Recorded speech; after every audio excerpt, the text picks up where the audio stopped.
penting juga itu ya. Halo guys, ini lo terungnya guys. Panen lagi lo guys. Kita dulu mana?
Di desa lingkungan Hilibetomo, Nia Selatan.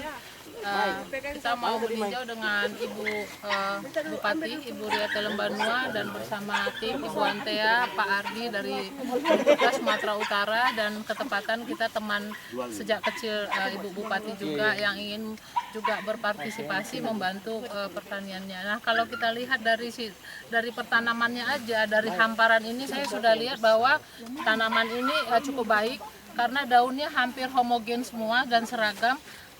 Dan tanahnya yang saya lihat ini tanahnya perawan, jadi tidak membutuhkan pupuk kimia yang berat, justru organik daripada tanaman yang tanah yang ada di sini masih cukup baik. Jadi saya rasa di atas 5% ini bahan organiknya, karena bisa kita lihat dari vegetasinya, saya lihat tadi ini semuanya ini tanah yang subur. Jadi kita di sini tidak perlu melakukan pemupukan yang berat, apalagi membeli pupuk kimia yang merugikan atau meningkatkan biaya lagi. Nah, ini dipertahankan. Kalaupun umpamanya dia berulang-ulang nanti pertanamannya, tidak perlu pemupukan yang berat.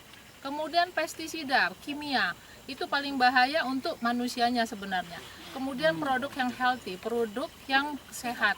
Ini produk yang sehat nih, luar biasa. Ini kalau kita makan mentah aja kita udah pasti nggak beracun. Tapi kalau di daerah-daerah lain seperti di Tanah Karo, ini sudah disiram dengan pestisida. Mau panen aja mereka semprot lagi, jadi kita nggak bisa makan langsung. Nah, ini yang saya lihat kalau saya jilat pun ini nggak ada apa-apanya. Jangan sekarang dijilat. Nah, ini kan bersih. Ini artinya saya sudah pengalaman bahwa ini nggak ada pestisida. Kalaupun ada nanti serangan hama dan penyakit secara alami, nanti ramuannya bisa saya kasih sama Ibu, dan itu luar biasa sekali. Ya, jadi menghemat biaya. Terima kasih. Saya kasih apresiasi. Jadi saya apresiasi nih kepada Ibu di sini, Ibu Pendeta, yang dengan inisiatif dan swadayanya sendiri dan ada kreativitas untuk membuka lahan tidur menjadi sesuatu yang produktif. Ternyata Nia Selatan mempunyai potensi pertanian yang luar biasa. Nah, ini yang perlu kita kembangkan bersama-sama.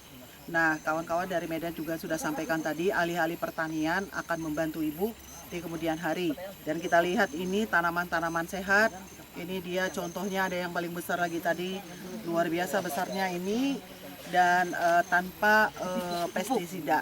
Jadi saya sebagai dokter juga, saya orang kesehatan merasa jadi nyaman di Nia Selatan. Jadi masyarakatnya akan sehat dengan tanpa pestisida. Jadi dan kimia ya, tanpa kimia. Jadi ini kita teruskan dan kita kembangkan. Ini bisa menjadi pilot project untuk Nia Selatan. Jadi ada beberapa tanaman, ini tanaman terung ya, yang besar, dan juga nanti ada cabai, ada jagung. ya. Jadi Nia Selatan is the best.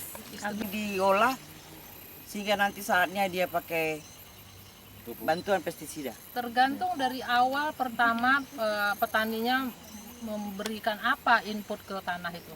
Kalau kita sudah membiasakan Dari dia awal dengan pakai obat-obatan antibiotik, maka Terpaksa dia harus ya. akan terbiasa Iya. dan semua bahan organik dan mikroorganisme yang di dalam tanah itu akan mati. Padahal kita sebenarnya nggak harus seperti ya. itu. Kalaupun kita mau men-trigger dia ke pertumbuhan, kita tidak perlu memakai pupuk dan kimia yang berat karena itu meningkatkan biaya modal. Iya. Juga mengganggu kesehatan. Yang paling utama menjaga kesehatan petani. Iya. Ada Oke. tambahan sedikit ketersediaan air. Oh iya. Saya lihat. Karena ini tanaman hortikultura, jadi ada biasanya ada embung biasanya dibuat untuk Menahan air ya. Iya. Karena saya Contohnya nggak tahu. gimana? Dia Dik? jangan Contohnya sampai gimana? kekeringan itu Ya, maksudnya. nah, Ini kan ini belum cocok mungkin nih. karena musim hujan. Iya. Iya kan? Nah itu, jadi air harus ada, ketersediaan air. Iya. Nah, sumber air tadi dari mana? Betul. Terus Jadi harus kita ada siapin. reservoir airnya. Ada sumur di bawah, cuman ya kita Tidak naik minta ya? perhatian dari dinas pariwisata, Dinas Pertanian. dinas pertanian juga untuk Beli mesinnya? Iya mesin, Pompa air. pompa air. Ya, itu harus dibantu ya. Jadi betul itu. Terima kasih Pak Ardi yang sudah mengingatkan supaya ini tidak kekeringan. Ya, satu saat di zaman kekeringan atau di suasana kekeringan nggak kekurangan air. dia tidak kekurangan air. Jadi kita jaga kestabilan daripada itu kebutuhan dari tanaman. Oke, terima kasih. Kita lanjut ke cabai.